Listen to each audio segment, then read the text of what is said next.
Marwadi university మంచి భవిష్యత్తు కోసం తెలుగు విద్యార్థులు ఇష్టపడే యూనివర్సిటీ. కాల్ 9059052378 9059052379.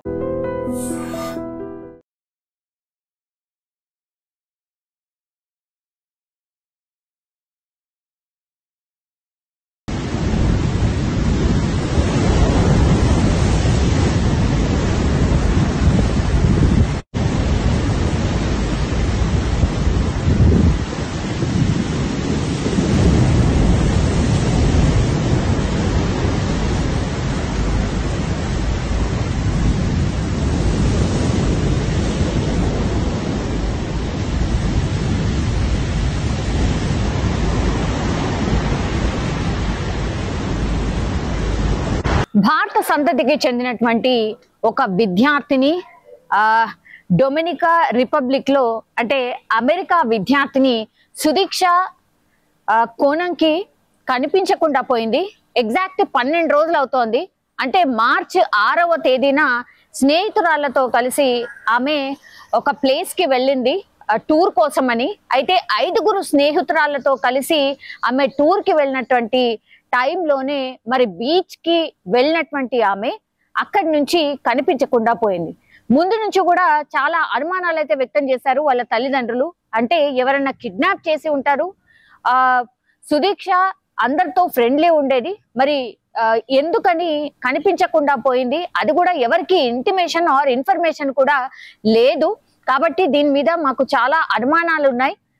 మార్చి 6వ తేదీ నుంచి కూడా నిన్నటి వరకు అంటే ఆల్మోస్ట్ 18వ తేదీ వరకు కూడా ఒక మిస్టరీ లాగానే మారిపోయిన సిచ్యువేషన్. సో పోలీసులు దర్యాప్తు కూడా చాలా వేగంగా అట్లాగే చాలా విస్తృతంగా కూడా చేసిండ్రు.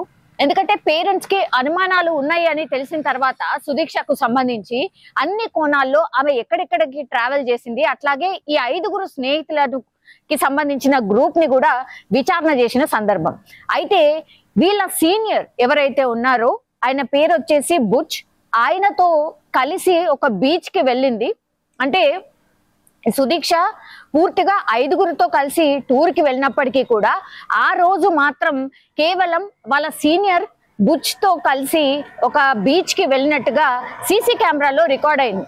ఆ సీసీ కెమెరా ఆధారంగా ఎక్కడి నుంచి ఎక్కడికి వెళ్ళారు, ఆ మధ్యలో ఏం జరిగింది, అన్ని సీసీ కెమెరాస్ ని కూడా పరిశీలించినప్పుడు బీచ్ కి వెళ్లే కంటే ముందు ఒక రెస్టారెంట్ లో వాళ్ళ ఎవరైతే ఈ సీనియర్ మోస్ట్ ఉన్నాడో అతనితో కలిసి కొద్దిసేపు ఆ రెస్టారెంట్ లో పూర్తిగా తిన్న తర్వాత చాలా సేపు మాట్లాడుకున్న తర్వాత బీచ్ కి వెళ్ళినట్టుగా సీసీ కెమెరాలో స్పష్టంగా రికార్డ్ అయి ఉంది. సో ఆ బీచ్ కి వెళ్ళినటువంటి వాళ్ళు ఆ బీచ్ లో మాత్రం సీసీ కెమెరా లేదు. సో కొంత లోపలికని వెళ్ళినట్టుగా బుచ్ తర్వాత విచారణలో చెప్పడం జరిగింది. అంటే వాళ్ళిద్దరు కలిసి బీచ్ లోపలికి కొంత సరదాగా వెళ్ళడానికి ప్రయత్నించినప్పుడు ఒక పెద్ద అల వచ్చి వాళ్ళని తాకింది. ఆ తర్వాత వాళ్ళు మునిగిపోయినంత పని అయిపోయింది ఇద్దరు కూడా. ఆ తర్వాత ఆ అల తాకుతూ బయటికి నెట్టేసింది నన్ను. సుదీక్షను కూడా నేను చూశాను. ఆ తర్వాత మాత్రం ఏం జరిగిందో తెలియదు, నేను అన్కాన్షియస్ అయిపోయాను. ఆ తర్వాత మాత్రం నాకేం గుర్తులేదు అన్నటువంటి మాట బుచ్ చెప్తున్నాడు. కానీ ఆ తర్వాత నుంచే సుదీక్ష కనిపించకుండా పోయింది. ఆ బీచ్ లోనే ఏదో జరిగింది. మరి వాటర్ లో మునిగిపోయిందా, ఈ కోణంలో కూడా సర్చ్ ఆపరేషన్ పోలీసులు చేసినప్పటికీ కూడా ఎక్కడ కూడా సక్సెస్ కాలేదు.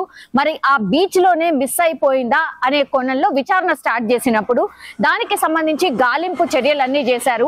హెలికాప్టర్స్ ద్వారా కూడా పోలీస్ డిపార్ట్మెంట్ పూర్తిగా సర్చ్ ఆపరేషన్ చేపట్టింది. గజ ఈతగాళ్లను కూడా రంగంలోకి దింపి పూర్తిగా పడవలతో గజ ఈతగాళ్లను కూడా రంగంలోకి దింపి వెతికినప్పటికీ కూడా ఇప్పటికీ ఈ రోజుకు కూడా సుదీక్ష జాడ దొరకలేదు. సో ఈ అనుమానాలు ఏవైతే ఉండరో ఆమె బీచ్ దగ్గరికి వెళ్ళిన తర్వాత నుంచి మిస్ అయిపోయింది.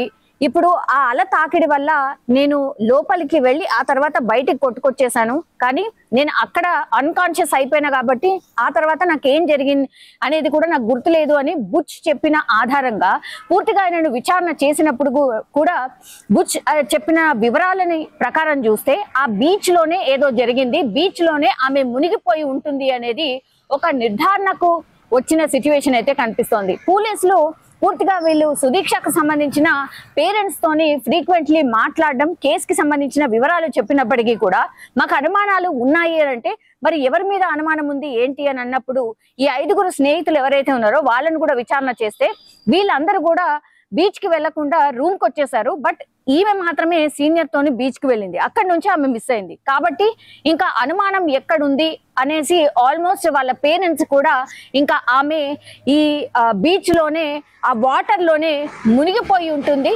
సో ఇంకెవరి మీద అనుమానము లేదు అన్నటువంటి మాట ఇప్పుడు సుదీక్ష పేరెంట్సే చెప్పినటువంటి సిచ్యువేషన్. కానీ కన్నీరు మున్నీరుగా విలిపిస్తున్నారు. కేవలం ఒక 20 సంవత్సరాలు మాత్రమే ఉంది సుదీక్షకి, ఇంకా బ్రైట్ ఫ్యూచర్ ఉండింది. మా పాప అందరితో ఫ్రెండ్లీగా ఉండేది, ఏం జరిగిందో ఏంటో తెలియదు, బట్ ఇంకా మా అమ్మాయిని కోల్పోయాము అన్నటువంటి మాట చెప్తూ వాళ్ళు అంటే ఏడుస్తున్న పరిస్థితి అయితే స్పష్టంగా కనిపిస్తోంది. కానీ సుదీక్ష ఎలా మిస్ అయింది ఏంటి అనేది కూడా అందరూ ఏమైంది ఏంటి, మరి దీంట్లో ఏమన్నా అనుమానాస్పద మృతి ఏమన్నా ఉందా, అనుమానాస్పద హత్య ఏమన్నా ఉందా అనే కోణంలో పోలీసులు విచారణ చేసిన పరిస్థితి. ఎందుకంటే సస్పీషియస్ డెత్తా లేకపోతే న్యాచురల్లీ ఇట్లనే మునిగిపోయి చనిపోయిందా అనే దాంట్లో అన్ని కోణాల్లో కూడా విచారణ చేసినప్పుడు వాళ్ళ పేరెంట్సే స్వయంగా వచ్చి చెప్పినటువంటి పరిస్థితి. ఇన్ని రోజులైంది మా అమ్మాయి దొరకలేదు, బీచ్ దగ్గరే మిస్ అయింది కాబట్టి డెఫినెట్లీ ఆమె ఇక్కడే మిస్ అయిపోయింది, ఆ సముద్రంలోనే మునిగిపోయి ఉంటుంది అని నిర్ధారణకు వచ్చిన తర్వాత పోలీసులకు అదే మాట చెప్పండి, క్లోజ్ చేయండి ఈ కేసుని అన్నప్పుడు ఆ పేరెంట్స్ పాపం కన్నీరు మున్నీరుగా విలపిస్తూ వాళ్ళ నోటితోనే అక్కడ ఉన్నటువంటి మీడియాకి చెప్పినటువంటి సిచ్యువేషన్. సో సుదీక్ష మరణంలో ఎట్లాంటి మిస్టరీ లేదు, న్యాచురల్ గానే ఆమె ఈ సముద్రంలో బీచ్ కి వెళ్లి మునిగిపోయి చనిపోయినట్టుగా ఇప్పుడు పోలీసులు అయితే ఒక నిర్ధారణకు వచ్చిన పరిస్థితి కనిపిస్తుంది.